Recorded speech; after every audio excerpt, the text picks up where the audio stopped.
বিসমিল্লাহ। আমাদের দেশের সকল ধরনের অবৈধ অর্থের মূল উৎস হচ্ছে বিভিন্ন ধরনের অপরাধ। আর এই অপরাধ দমনের জন্য আমাদের অর্থনৈতিক সংস্কার একদম অপরিহার্য। একজন সাধারণ মানুষ ঋণ গ্রহণ করতে গেলে তার হাজার হাজার ভোগান্তিতে পড়তে হয়, কিন্তু দেখা যাচ্ছে একজন ক্ষমতাবান বা বিত্তবান যখন আমাদের দেশ থেকে লক্ষ লক্ষ হাজার হাজার কোটি টাকা নিয়ে চলে যায়, তাকে আমরা ভিআইপি সুবিধা দিয়ে দেশ থেকে চলে যাওয়ার সুযোগ করে দিই এবং তার অর্থ পাচার হয়ে যায়, আমরা কিছুই করতে পারি না।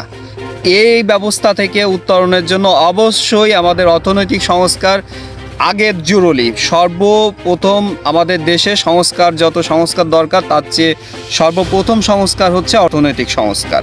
প্রতিটি নাগরিকের অর্থের সঠিক হিসাব তার নিজ এলাকায়, ইউনিয়নে, উপজেলা এবং জেলা পরিষদে ডাটা এন্ট্রি করে রাখতে হবে, যাতে তার আয় ব্যয়ের হিসাবটা সামঞ্জস্য থাকে। আয় ব্যয়ের হিসাবের চেয়ে যদি কখনো তার অর্থের উৎস বেশি এসে যায়, আয়ের উৎসটা বেশি এসে যায়, তখনই তাকে দুদক তদারকি করবে এবং তদারকির মাধ্যমে তার এই উচ্ছিষ্ট অর্থ কিভাবে উপার্জন হলো তার তথ্য নিবে।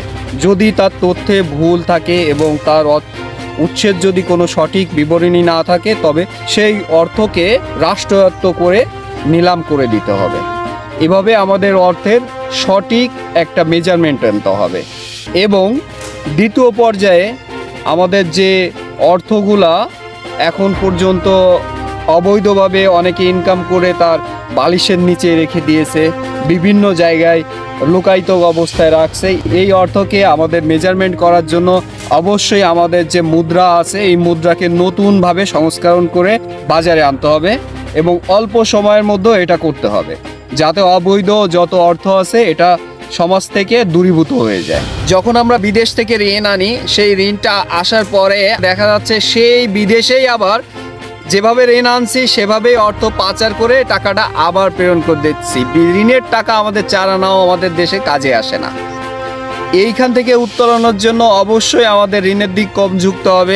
অর্থনৈতিক সংস্কার করে আমাদের যে লগ্নি টাকা থাকবে এই দিয়েই আমাদের কাজে আগাতে হবে। আমাদের দেশ খুব দ্রুতই উন্নতি করতে পারবে তাহলে।